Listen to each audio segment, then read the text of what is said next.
Baik, Bapak dan juga Ibu, hadirin yang berbahagia, acara berikutnya adalah webinar bersama Bapak Profesor Roy Sembe, Profesor Distinguished Chair for Finance and Investment at IPMI International Business School. Dalam kesempatan kali ini, beliau akan membawakan webinar dengan tema mengelola keuangan perusahaan untuk mencegah dan mengatasi financial distress. Untuk itu, kepada Bapak Profesor Roy Sembe, kami persilahkan. Terima kasih atas kesempatannya. Cek 1, 2, 3, kedengeran ke suara saya? Baik, kedengeran Pak Prof, terima kasih. Oke, saya akan share file, share slide. Baik, Bapak dan Ibu semuanya, jadi topik yang diberikan kepada saya judulnya ini Corporate Financial Management to Prevent and to Overcome Financial Distress. Jadi ada konteksnya, ada konsepnya, dan ada case-nya. Tuh, ini bagi yang belum kenal, sedikit memperkenalkan diri, sebagian hidup saya di akademisi, sebagian hidup saya di praktisi, kira-kira begitulah. Ya. Nah, kalau mau kontak saya, bisa dengan email, bisa dengan social media, gampang kok, roy.semble, bukan sambel ya, ini sembel. Oke, lanjut. Nah, kita mulai agendanya. So, konteksnya, krisis saat ini. Nah, kalau kita lihat, saya ada artikel di beberapa media, baik di media berbahasa Inggris maupun berbahasa Indonesia, yang intinya ada disrupsi ya, disrupsi akibat adanya teknologi yang semakin canggih di industri 4.0. Kemudian juga ada konsep yang sudah mendahulunya, katanya creative disruption. Artinya terjadinya disrupsi ini membuat perusahaan yang sudah established akan tersingkir ya, kalau tidak hati-hati. Nah, ini sebelum COVID pun, ini sudah terjadi goncangan di mana-mana, baik di domestik maupun di internasional. Ya. Datanglah terakhir tentang COVID crisis. Nah, ini semuanya jadi banyak terjadi lockdown termasuk hari ini, dan banyak terjadi tren kerja yang di rumah, work from home, learn from home, dan from home yang lain. Ya. Nah, saya sendiri pernah kena COVID bulan Maret tahun lalu, jadi pada awal-awal, waktu itu sedang ada di New York. Nah, tadinya cuma rencana 10 hari di New York untuk nengok cucu saya lahir, tapi akhirnya jadi 6 bulan di New York karena nggak bisa pulang. Tapi untung bisa kerja online. Ini kantor saya di New York di kamar ya, jadi work from home ya, sambil setelah sembuh semuanya negatif, akhirnya bisa gendong cucunya lagi sambil kerja di rumah ya.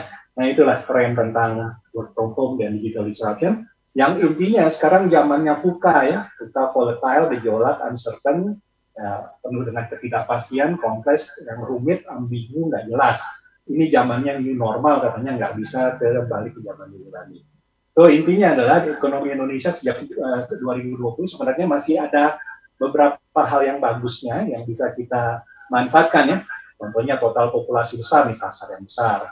Dari segi total ekonomi, kita ranking ke-16 dunia, kalau total PDB apa adanya, kalau setelah disesuaikan dengan coefficient purchasing power parity, daya beli dolar di dalam negeri ya, itu ranking kita ke-7, dan pertumbuhan kita masih oke ya, dibandingkan dengan 20 negara besar lainnya, masuk 3 besar, dan kita punya banyak hal yang bisa kita manfaatkan lebih lanjut, khususnya yang terkait dengan disrupsi sebenarnya justru jadi potensial ya, digital ekonomi yang luar biasa besarnya ya.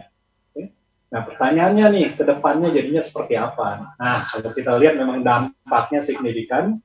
Kuartal kedua tahun lalu pada saat dimulainya COVID berada di Indonesia itu ya, kelihatan pertumbuhannya drop-nya signifikan, tapi pelan-pelan sudah mulai membaik lagi ya dari kuartal ke kuartal, sampai dengan kuartal pertama tahun ini sudah mendekati positif. Nah, mudah-mudahan kuartal kedua ini bisa beranjak ke atas semua ya. Oke. Jadi di satu sisi ada bad news-nya, yaitu weaknesses yang perlu kita atasi dan threat-nya yang kita alami bagi ekonomi Indonesia, contoh-contohnya. Tapi juga ada sesuatu hal yang lain. Nah, kalau kita lihat gambar ini sebagai ilustrasi, banyak orang cuma lihat ikannya, padahal di gambar ini ada banyak binatang lain ya, khususnya binatang yang lagi saya tuju adalah mungkin ada yang belum bisa lihat binatangnya. Ini ada angsa terbang. Saya kasih waktu 5 detik. Ada yang lihat nggak angsa terbangnya? Sebagian besar Anda yang belum pernah lihat gambar ini nggak bakal lihat angsa terbangnya. Tapi ternyata ada angsa terbangnya. Nah, ini dia. Ya, balik lagi ke gambar yang tadi. Ada di sini, ada di sini, ada di sini. Ini lesson learn-nya apa? Sebenarnya opportunity, peluang ada di sekitar kita, cuma kita harus melihatnya dengan kacamata yang berbeda. Jadi jangan cuma lihat existing opportunity, yaitu ikan-ikannya, tapi masih ada angsa terbangnya yang sudah berada di sekitar kita, tinggal kita. Dengan situasi yang ada seperti ini, kita masih punya banyak kesempatan ya, baik di bursa maupun di komoditi, kemudian di industri yang memanfaatkan digital potensialnya, dan juga nanti recovery dari hal-hal dari industri yang tadinya terdampak ya, kalau sudah bisa menyesuaikan diri, dan yang standar ya, karena pemerintah sudah membangun infrastruktur, dan tentunya yang mengalami booming gara-gara pandemi, misalnya healthcare, farmasi, dan lain-lain ya, itu yang menjadi potensi bagusnya ke depan ya. Oke. Nah, kemudian masuk ke agenda kedua. Sekarang kita masuk ke dalam teorinya financial distress ya. Nah, bicara tentang financial distress itu bisa dilihat dari neraca, yaitu ternyata utang sudah lebih besar dari aset, jadi equity-nya negatif. Atau dilihat dari cash flow, yang tadinya cash flow-nya cukup untuk menutupi kewajiban-kewajiban yang kontraktual, tapi mendadak drop gitu ya, jadi ada defisit. Jadi ibaratnya ini kalau kita bicara tentang tahapan financial distress, kita mulai dari inkubasi, mirip orang kena COVID ya, ada inkubasinya dulu, kemudian mulai ada aware kayaknya sedang terjadi sesuatu, tapi sementara itu masih di denial ya, penyangkalan kayak saya waktu pertama kali kena COVID, ini bukan COVID nih. Akhirnya ya udah ternyata mengakui keadaan, financial insolvency, akhirnya nggak cukup duit untuk bayar kewajiban-kewajiban, akhirnya masuk kepada corporate insolvency ya. So ada prosesnya nih, turun-turunin kayak grafiknya CT-nya orang yang lagi kena COVID, turun gitu ya, sampai titik terendahnya. Nah dari titik sini ada beberapa kemungkinan.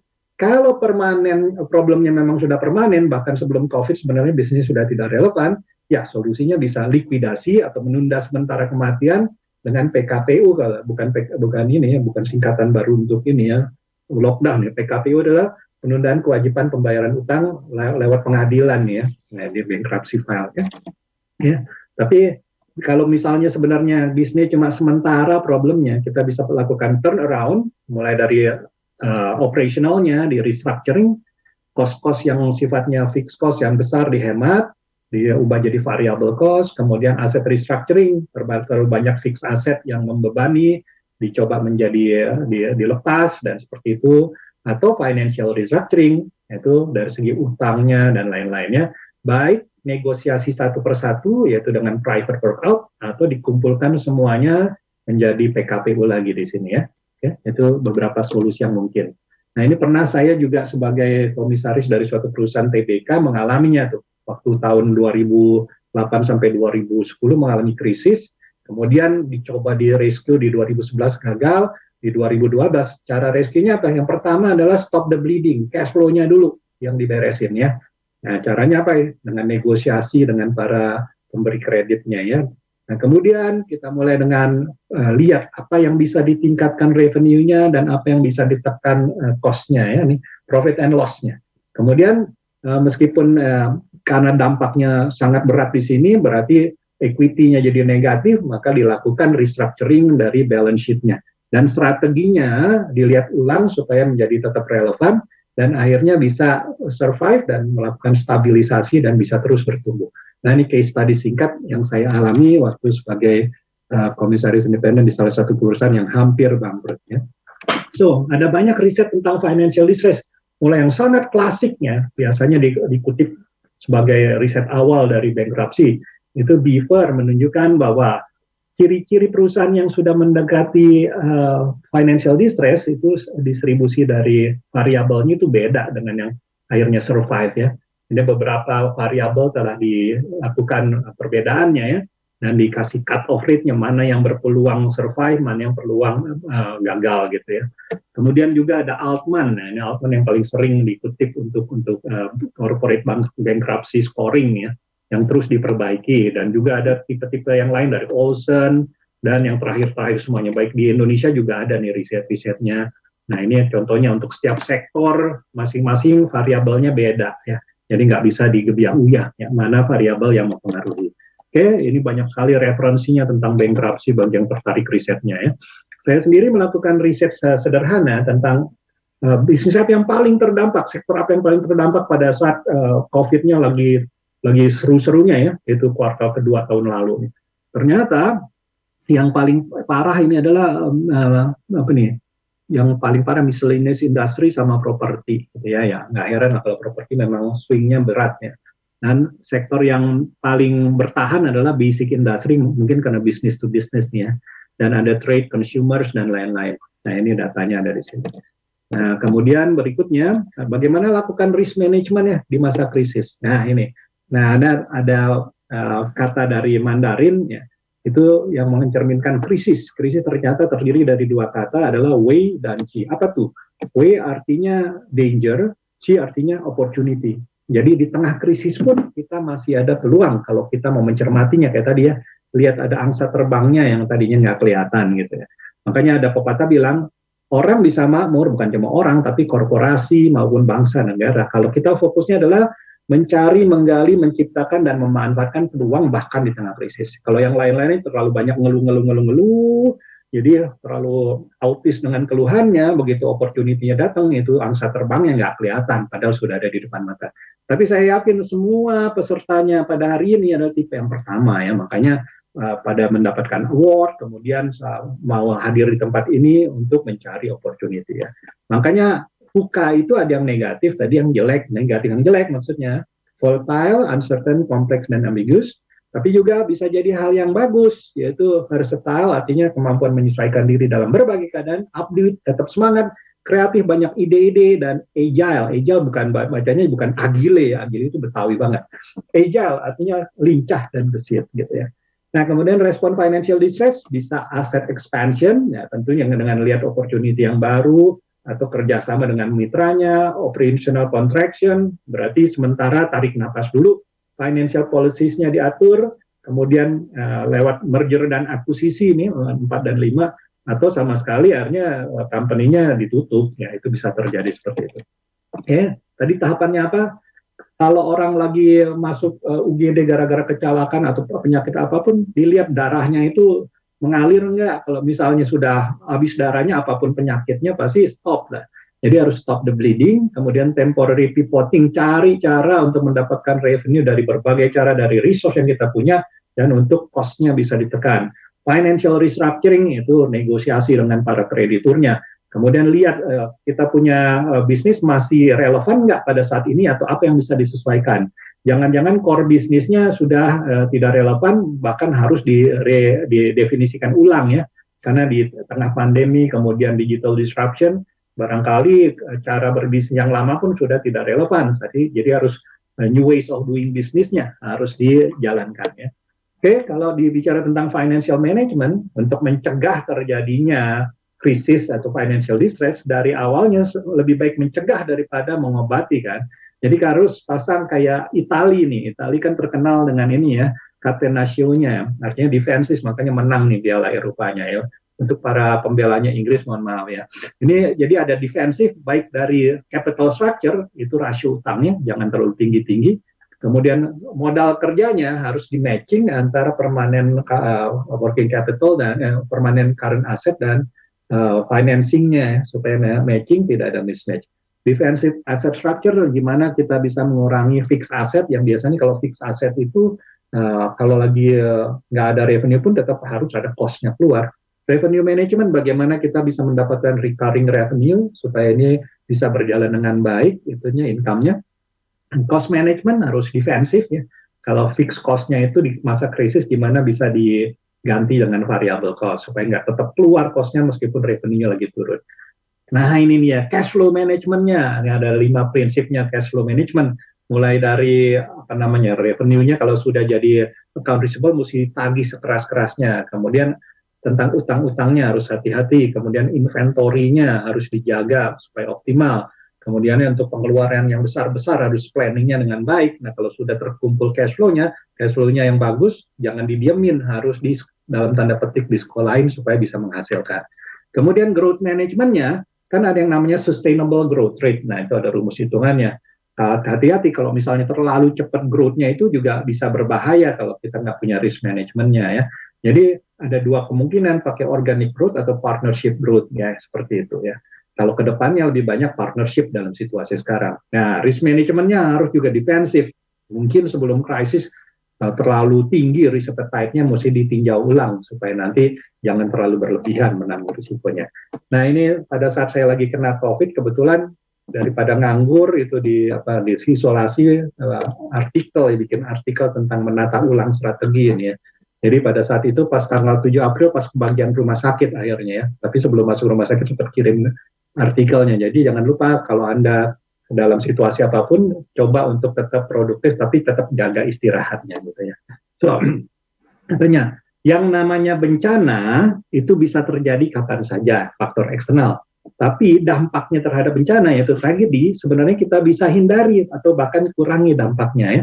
So, katanya setelah bencana, ternyata 40% bisnis, nah kalau bencana besar itu langsung gagal ya, kayak tahun lalu.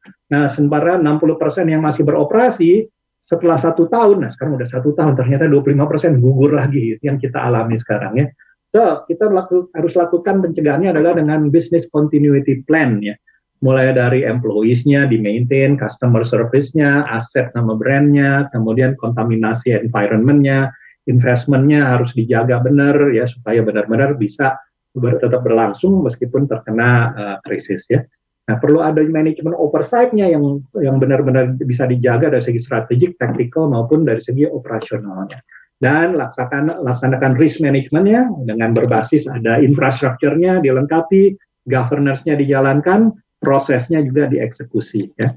Nah, kemudian tadi sudah ya, masih ingat ya, jadi ada banyak opportunity di sekitar kita, harus pakai kacamata yang beda pada saat mengalami disrupsi. Ya. Okay. So, ini era disrupsi. Kebetulan saya ada artikel juga tuh. Nah, yang pernah nonton film Batman lawan Superman itu 2 tahun yang lalu itu. Nah, kalau logiknya Batman pasti kalah kan, orang biasa. Superman dari lahirnya udah super sekali. Tapi ternyata Batman bisa menang. Kenapa? Karena dia punya persiapan yang matang. Semua resource-nya dia berdayakan, termasuk lingkungannya, partnernya dan lainnya. Sementara Superman santai-santai, akhirnya datangnya tanpa persiapan, maka kalah gitu. Jadi kalau kita menghadapi tantangan yang berat, asal kita sudah bisa bersiap dan memanfaatkan semua resources yang di sekitar kita, muncul itu angsa-angsa terbangnya seperti gambar yang tadi ya. Oke, jadi kita pakai namanya wisdom. Nah, dimulai dengan W, coba kita cek ulang tuh, apa jadi kekuatan kelemahan kita dan ada opportunity threat baru yang muncul di depan. Kemudian kita arahkan navigasi mau kemana ke depannya, itu I-nya. Kemudian kita tentukan strategi untuk mencapai I bertolak dari W.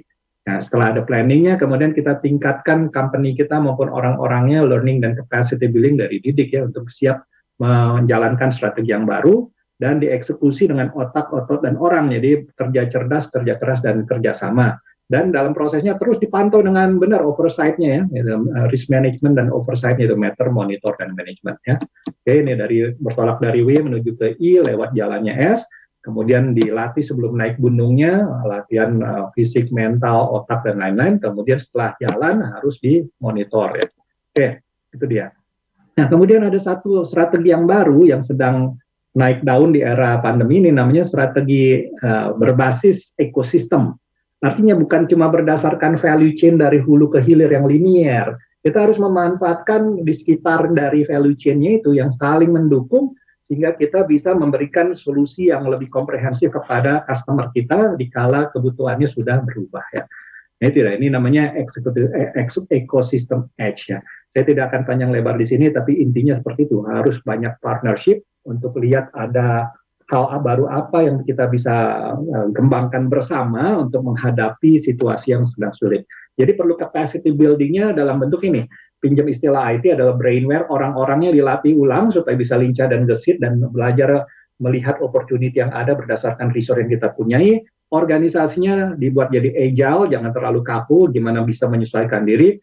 Hardware, infrastruktur penunjangnya tentu ada termasuk teknologi dan IT-nya di zaman digital ekonomi yang harus diperbaiki. Marketware, apa ini jasa dan produk yang kita tawarkan ke market nih? Apakah masih relevan atau hal yang bisa diimprove lebih lanjut?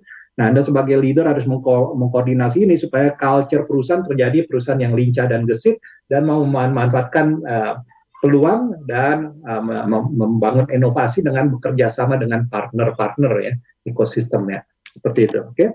Nah, takeaway terakhir nih. So, tadi apa yang telah kita bahas ya, ada negatif VUCA menjadi positif VUCA ya, versatile, upbeat, kreatif, agile. So kita tahu bahwa krisis ini Anda tidak sendirian. Ya, you are not alone. So let's support each other.